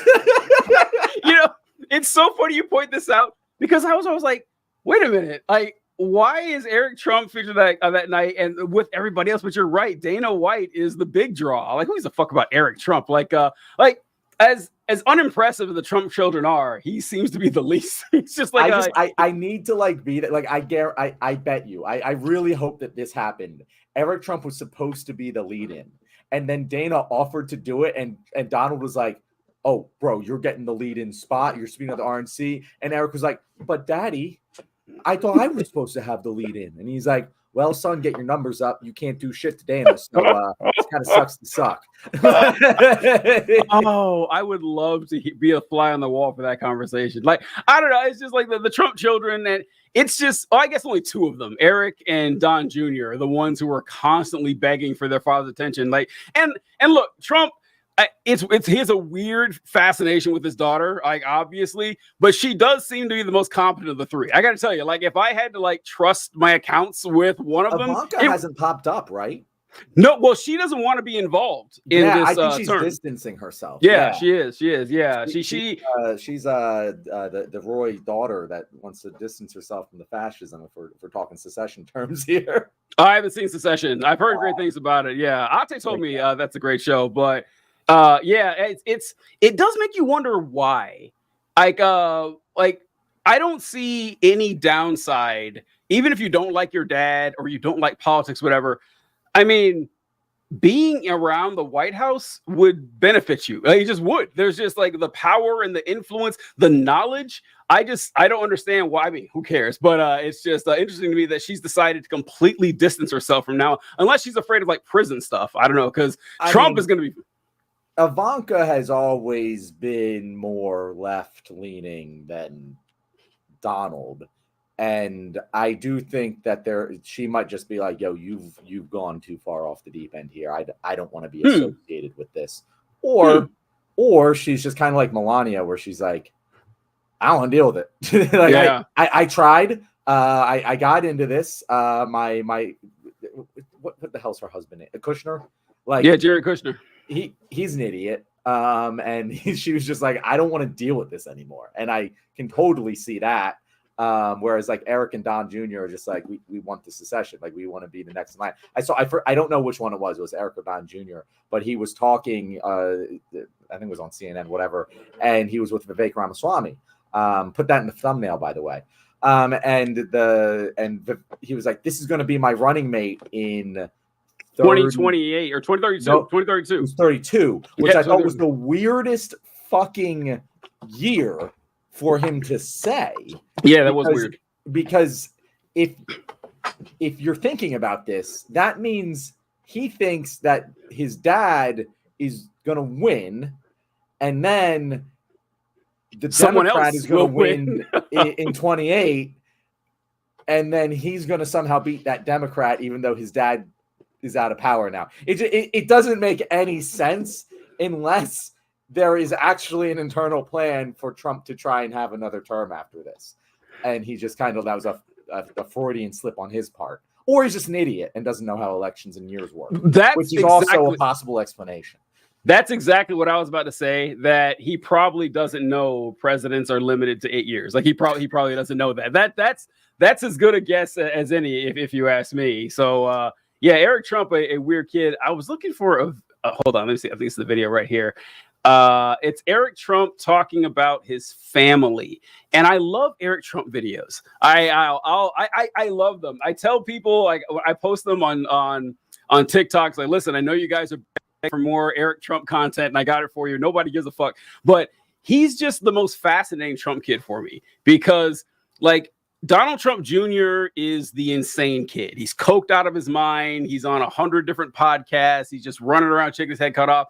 There's a great story where he's in college. I don't know if you ever heard the story, but when he was in college, his college roommate told the story. Donald Trump showed up to Donald Trump Jr.'s dorm room, and they were going to go to a baseball game. And he said that Don Jr. was talking the whole week about how excited he was to get to hang out with his dad and go to this baseball game. And he shows up and he walks into the dorm room, and Donald Trump Jr. is wearing a Yankees jersey. And Donald Trump slapped the shit out of him. He just slapped the shit out of him. It's like, we're going to be out in public, put on a suit. And I was like, that probably explains their entire dynamic together. So he's like the insane one. He's always begging for attention. Ivanka's the competent one. Barron's the child. Tiffany's the forgotten one. But Eric Trump Jr. Eric Trump just seems like a husk of a person, you know, like he's like a T-1000 without the superpowers. He's just kind of there's something off about him, but you can't tell what it is. And the video I got here, this is Eric Trump talking about his family life and how they're good, decent people. Let me see if I get this playing here. Because I wake up at 4:30 in the morning every single morning. I say the Pledge of Allegiance to my 5-year-old and my 3-year-old. In fact, they say them now, and they do so beautifully. And then I say the Lord's Prayer, and I say 2 other little family prayers that we have. And then I make them say something that's meaningful to them. I do this every single night at 7:45, no matter where I am in the world. If I can't be there, I'm doing it on FaceTime with my wife and kids. They see my and honestly, guys, that's how I live a clean, positive life.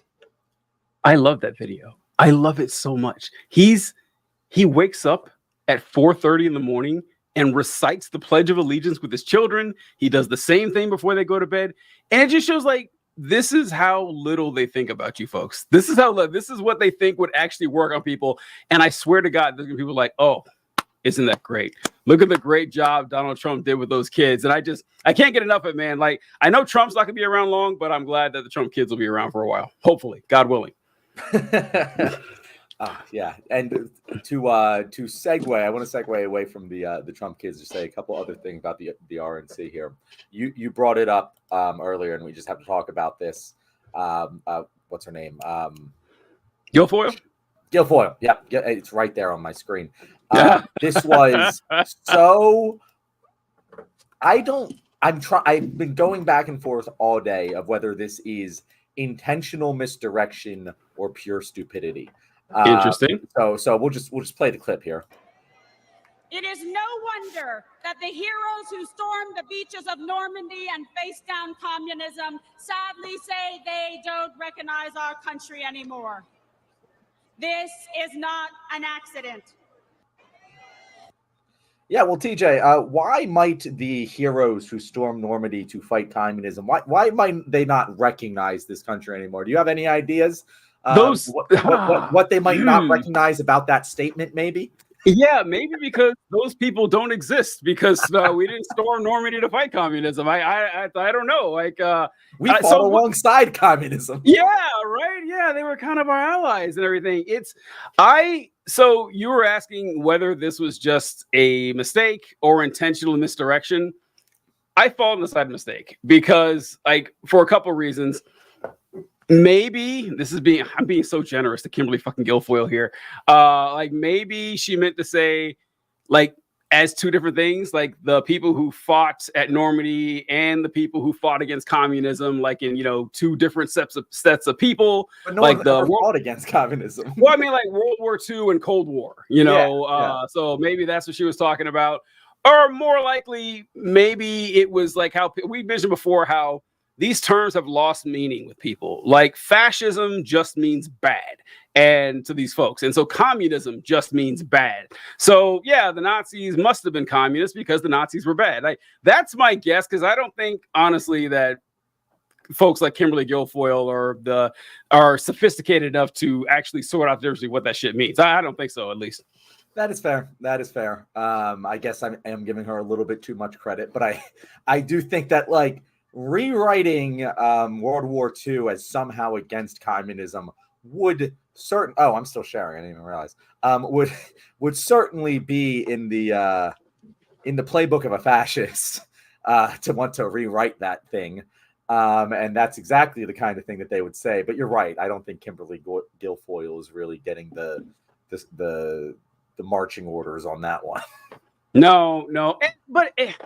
And even if it was written that way, because like the speechwriters are probably intelligent folks, they probably know this. But like Republicans call socialists, like they say, oh, there's National Socialists in there. Look at that. They must have been leftists. Like it's like, once again, text and no subtext. That's except there's one notable example when they can kind of try to read subtext, and that's with Thomas Matthew Crooks, or is it Matthew Thomas? I forget which how his name Thomas. Works. Yeah, Thomas is the first name. Yeah, Thomas Crooks, where he's a registered Republican. Yeah, but he donated to a blue order. Oh, so it doesn't matter then that he's a Republican. Is that what you're trying to say? Like, I find that pretty funny that all of a sudden they get really good at understanding. No, TJ, there was a party split between 2020. Oh God! Oh, that's great. I should use that one. There's a party switch ever since then. Because that's been really obnoxious to me, where they talk about like you mentioned, like well, the Democrats started the KKK, so obviously they're the same thing, and then go on to defend everything about the Confederacy they possibly can without noticing that. But I want to talk about that Crooks guy too. Oh shit, it's already 8:05 before we get on there, so I have to write that down about Crooks. But the RNC, this is something I thought of. You probably thought of it already. I'm sure you guys listening have too. But I didn't think of this till just today with this whole thing with Biden and how yesterday we were talking about if it made sense to do like the slow roll method to try to get Biden out, give him a convenient excuse like, oh no, I'm too sick, I can't run, and then drop it around the time of the convention, or if it would make more sense to cut it off right now, get the ball rolling, get the new candidate out there, show them to the American people. But then I thought when you were talking about how Trump came out to It's a Man's World and everything as kind of a shot at maybe Kamala Harris, and all the speeches about Biden, maybe they're just waiting until after the RNC convention, because that's going to be 3 straight days of press where they can shit on whoever they nominate, but they spent all 3 days shitting on Biden. And do you think that it had anything to do? I thought of this like just a little bit ago. I don't know. I hadn't considered it. Yeah, it is. I think I'm sorry. I got distracted by a tweet I saw that said that the Hill is reporting that Biden expected to make a major announcement about his future soon after the RNC concludes. Look at that. Yeah. So I don't know. First of all, I'm like, well, if you're gonna make the announcement, you should make it during Trump's speech. That would be funny. That's what he should do. But anyway, fuck, what was your question? I'm sorry. I got completely. I saw that tweet and I was like, oh, what the fuck? Well, it's like, were they waiting until after the convention to make the announcement? Yeah. So the Republicans can't shit on the new nominee for 3 days. They take away that spotlight that they were guaranteed to have. Yeah, no, I think that is part of it, where it's just like, first of all, I think that the decision was made yesterday. I think that yesterday it's got to have been, right? It had to have been. Whether Biden knows the decision was made or not yesterday, or whether he still thinks he's making it, is up for debate. But I think the decision was made yesterday, and I do think now it's just a matter of when and how they're going to do it.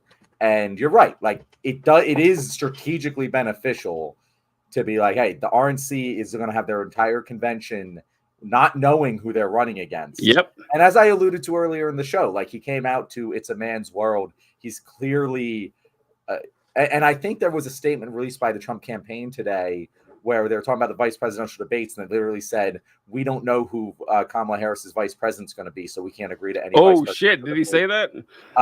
Yeah, I saw it on Twitter. Everyone take a grain of salt because I didn't like confirm that it was real. But like it's pretty clear that like they don't know who they're running against, and they keep saying they is the big villain. I don't know if you've like caught on to this, but like JD Vance said they shot Donald Trump, and they keep saying they, and they're not really rallying against Biden because they don't think he's going to run at this point. Mm-hmm. And so they really have a lot of just wet powder. And yeah, it is strategically beneficial to have that be the case, and then the entire DNC can be about anointing. It's going to be Kamala. As much as it has to be. It has to be. Yeah. Really, I don't think that they have the stomach to like actually do a whole thing. And even if they did, I think Kamala wins anyway. Yeah. So it's already tumultuous enough. I mean, like you got to make this as simple as possible, you know. One last thing about the RNC. Oh, go ahead. Sorry. No, please. We have to talk about the ears. Whose ears? Everyone's ears. Have you not seen this? Ears. At the RNC? Yeah. How they're all putting the like tape on their ears. Oh, the bandage on the ears. Yes. Okay, I have seen that. Yeah. Like it is the funniest. It's so funny. It's so funny, man. So why is it not? Oh, there we go. Okay. Like these are the funniest images. Like they look like clowns. It's absurd. It's so absurd, man. I just grown adults who refuse to wear masks. I know, right? It reminded me. Have you ever seen Tim Burton's Alice in Wonderland? Yes. Yeah. And it's like when all of the people in the Queen's Court were putting fake prosthetics on so like it wouldn't like insult the Queen. Like that's exactly what this looks like, TJ. It like, is. It is. This shit up. That is so funny. I had forgotten about that because I only saw like one or two. I didn't know it was that widespread. I only saw a couple people do it. But it does confirm if there was any lasting suspicion that Trump planned this confirms it wasn't planned. Because if you were, like we said last show, it would have been something cool like an eye patch. And then they could have all had, fake eye patches they wore. That would have been cool. It would have also been made so it cool. look like a supervillain getup. Right. They're already halfway there, so why not? But yeah, so like, in fact, I'm actually surprised that I think Trump probably had to have been talked into that thing because it looks ridiculous. But he wants to milk the fact that he got injured during the assassination attempt. But I think.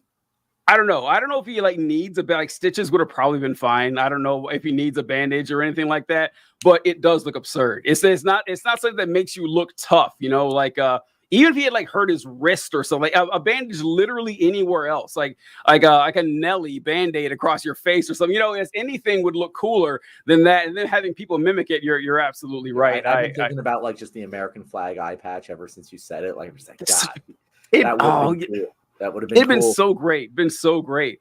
I wanted to real quick because I said this might be the last time that we'll get a chance to talk about the Trump shooter because the story is quickly fleeting. But this whole situation is so fucking strange. Like for some reason it gets weirder and weirder the more you look into it. Because yesterday we talked about how the story kind of evaporated. It's like this miasma just kind of disappeared. And because there's really no narrative to sink your teeth into. Like this guy didn't seem to have a strong like political ideology. He didn't have any type of manifesto. But I don't know if you saw this report that the FBI, I think they released like right after the show, or maybe during the show we were talking about it. This report, that he was looking up Trump and Biden and yeah. It's like I think this confirms my theory that I had yesterday. I read this and I was like, yeah, this feeds right into the suicide by cop theory. Like, yeah, he just wanted to go out blazing, and Trump was closer. He was like, so what's here? Crooks, the suspected gunman in the assassination attempt of Trump last Saturday, searched on his phone for the dates of former president's rally in Butler, Pennsylvania, and for dates of the Democratic National Convention in Chicago.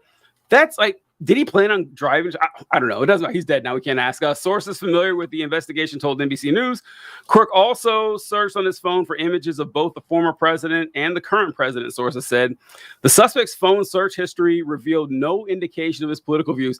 That actually was the weirdest sentence to me. Because, like, if you cracked into my phone, like, it would take you no time at all to find out my political. Then again, I'm a really political person, but I have a hard time like envisioning someone who's like web search history is completely apolitical. I don't know how that could even exist. Like, you know what I'm saying here? I don't know. At least someone who is going to do something like this that like is clearly like a political thing. You know, like there's definitely people out there who are just they don't give a flying fuck about anything, and that I believe. But someone who would go through the effort of an assassination attempt on a presidential candidate, it seems like they must have some political ideology that would be discernible through their search history, like on their phone somewhere. You know, it's kind of weird. Well, I mean, what I like to say is that when people say they're not political, is it doesn't make sense because everything is political. I mean, like your interests, like even if you weren't trying to be political, like if you were really into guns, that may not mean that you're a hardcore Republican or whatever, but that's a pretty strong political leaning. I have a good idea, where you're going to fall on the spectrum here. And I could probably easily, like, if you ever talk, here it is. Like, you ever talk to someone and they say, man, brother, I don't know anything about politics. I don't follow it all. And then you ask them like 4 or 5 questions and you immediately peg where they are. Like, okay, now I know where you are politically. You may not know, but that's what I'm saying. That just like, if you could look at someone's search history, you can see where their interests lie. I mean, I just can't imagine someone having no political interest whatsoever. That's weird to me. But like, it could just be like because like he searched Trump and Biden. Like he's had conflicting ones.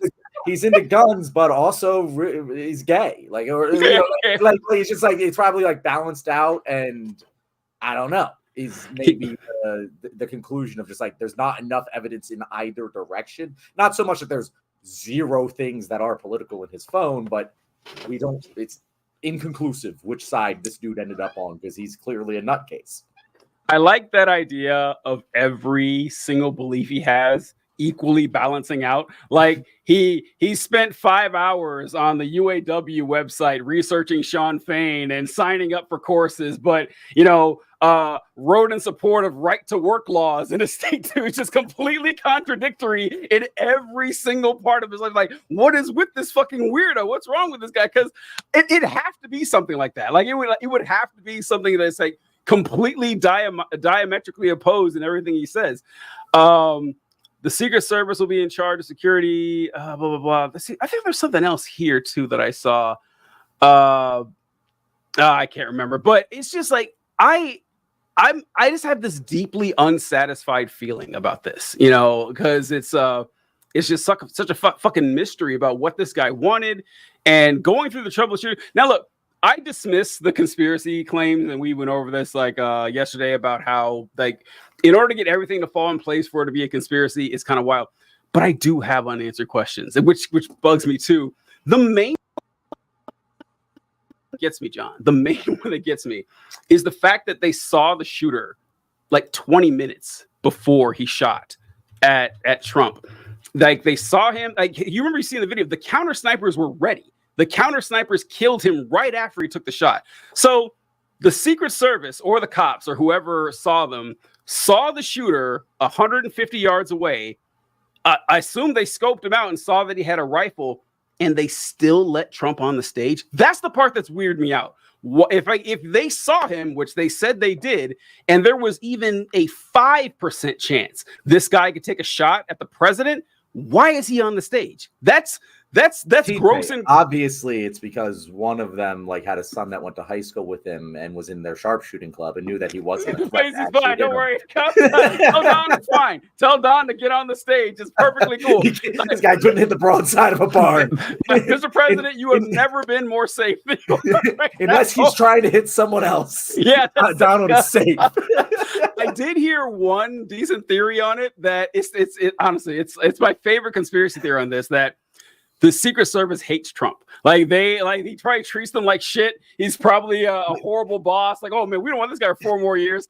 Go ahead and let the kid take a shot. Give him the old college try. I love that theory. That's pretty good. I've had this thought before that like there actually have been many assassination attempts, because we're saying it's weird that there haven't been more. It's odd that there haven't been more, and the real reason for that probably is that most people don't have the balls to assassinate a president. It's only crazy people who assassinate people, or like you didn't actually hear about it because it was a competent person.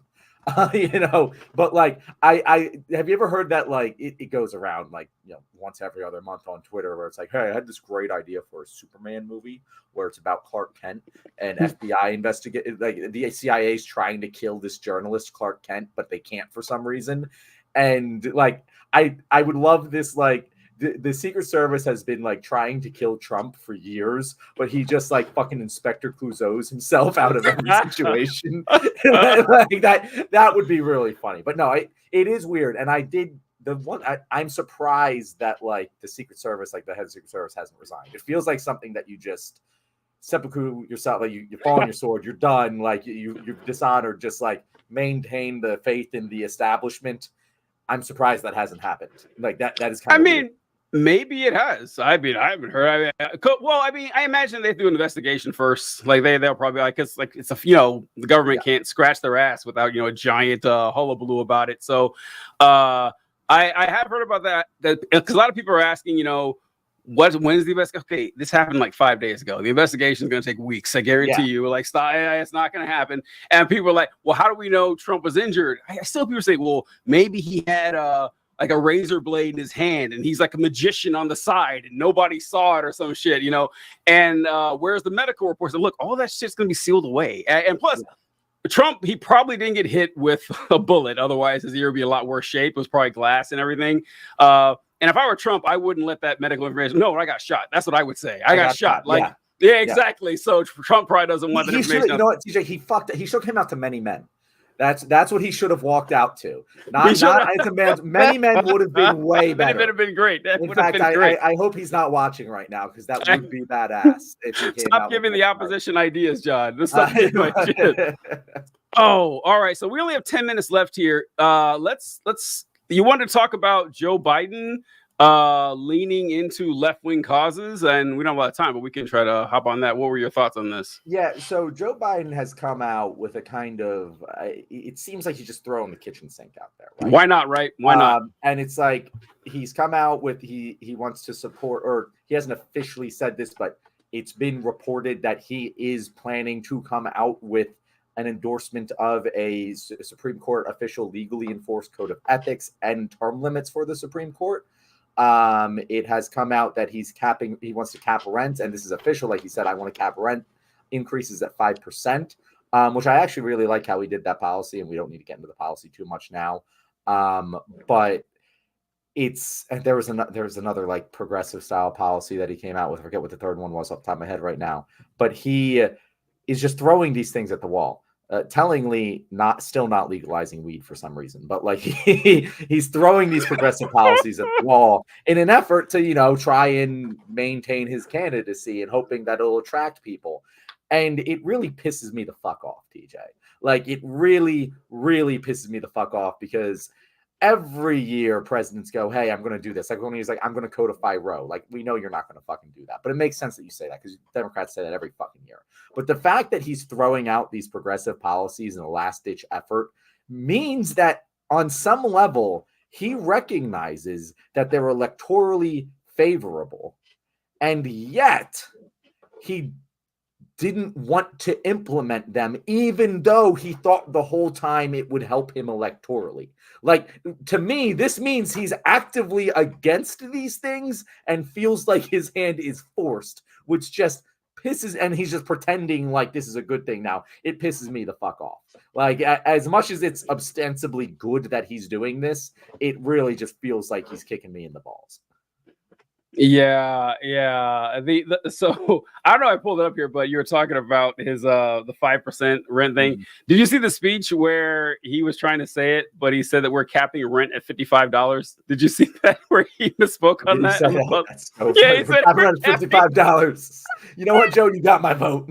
You got it. Yeah. No, but it's true. It's what got me about this stuff is well, mainly the Supreme Court one and everything. It's like, okay, you can say that, but it doesn't matter. I mean, you know that change the Constitution is what you're saying. Like, we need to change like what Article 3 or whatever is the Constitution that talks about the Supreme Court to change the fact that they're lifetime appointments. We know you're not going to do that. Who's going to buy that? And like the rent thing and stuff is good.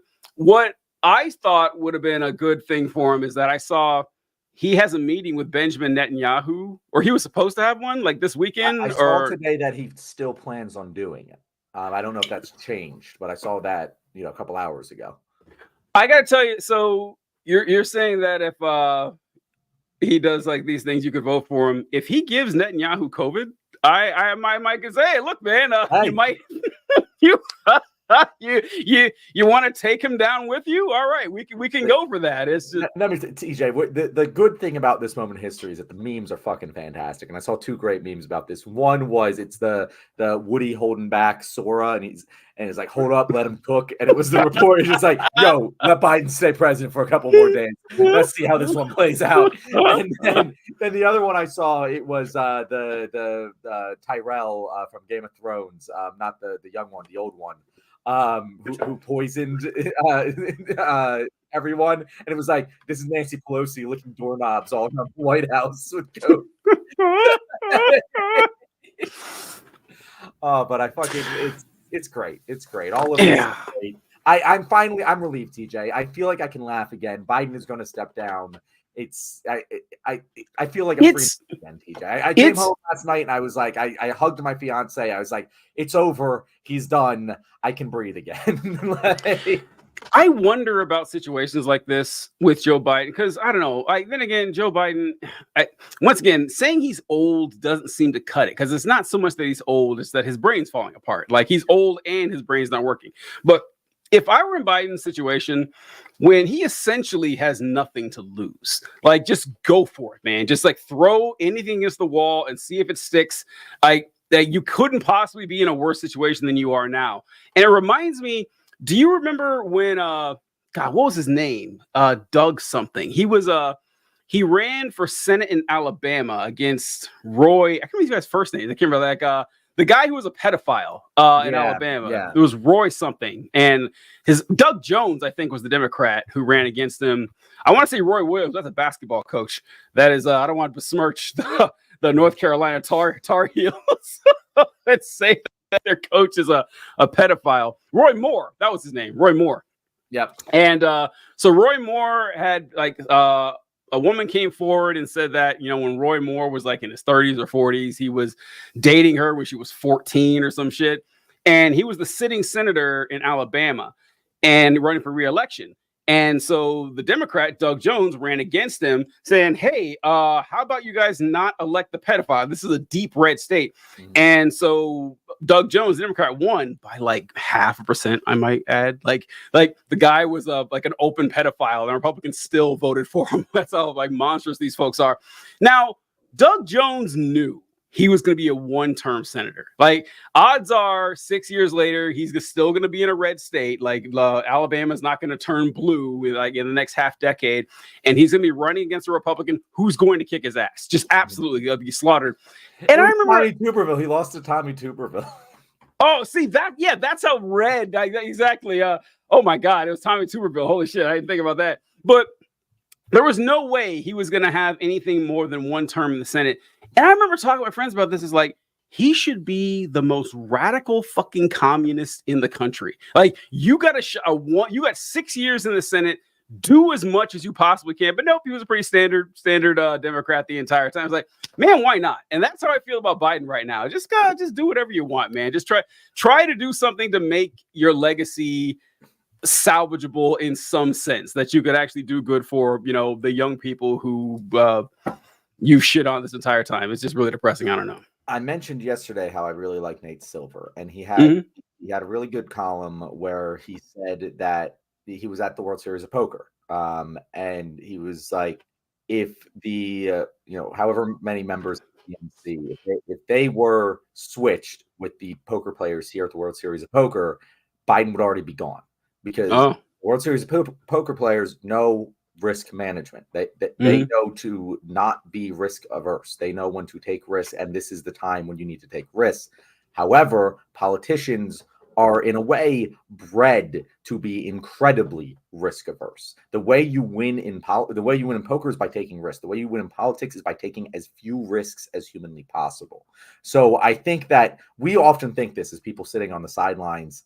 Hey, if I'm in the last term of my presidency, if I know that I'm going out and I'm not going to run for re-election again, why not just go balls to the wall as progressive, or whatever your actual beliefs are, pursue them? And I think it's just, in order to get to that point as a politician, unless you're a Marjorie Taylor Greene who got there by being firecracker, your brain's cooked. Your brain is set to this risk averse nature where, like, you don't even think that way anymore. You're just so used to doing the job the way you've never always done it. It doesn't even get you there. And I think that's really what it is. And he's from Alabama. How progressive? That's true. Yeah, I guess. I know there's progressives in Alabama. I know they exist, but come on. Yeah, he was probably being true to his nature. But I think they need to take a line out of Jesus's book. I think it was Jesus who said about this very thing: you got to know when to hold them, you got to know when to fold them. You gotta know when to walk away and when to run. Like you gotta, manage your risk on that. So I don't know, but all right. Guess we can wrap this bad boy up here. Any parting? We didn't go through the comments, folks. I'm sorry. We were having such a good time. We apologize. We had some good comments I kept seeing in there. Join us on Wednesday, Kyle and Mark. I know you got a lot in there. Our Thursday show is a little less comment focused. Join us on Wednesday. We'll address all your comments live at 6:30 Eastern time. So Wednesday, John, I think we should talk about the boys finale. There's a lot to discuss. I'll catch up by then. Yeah. Do you have any predictions? Since you haven't seen, I saw last episode, right? Did you any predictions? I've not seen the most recent episode. So I again, the last one I saw, because I'm a little bit behind. I've been like hooked on Castlevania recently. So I've been behind on getting the boys. But the last one I saw was when essentially Butcher realized that the CIA guy is fake. That's the one that I was on. I think that Butcher's got to die somehow or become a super person. I do think that it's possible that your prediction might be right, that Butcher kind of takes the place of Homelander. But I don't know, because I don't know who your hero is. I don't know who you care about. I don't think any of the boys actually have much protagonistic force behind them besides Butcher. I really don't know. I'm interested to see where they take this, because I don't know. It always seems like Homelander should just inevitably like push the plot forward every single season, and we got to get there eventually. Like, does it end in him going for the takeover? I don't know. Again, I also haven't seen the second to last episode, so my prediction might not be the best thing to talk about. All right, that was my poker face. I didn't make a single face. I noticed. So yeah, that was, I didn't know there was more Castlevania. It's been a while since I watched it. Oh no, I have not. I'm on my first watch. Oh, okay. Yeah. All right. It's great. It's great. Yeah. Castlevania is fantastic. But all right, folks, thanks for joining us. Wolfie says goodbye, and we'll catch you guys next time. Bye, guys. All right, good.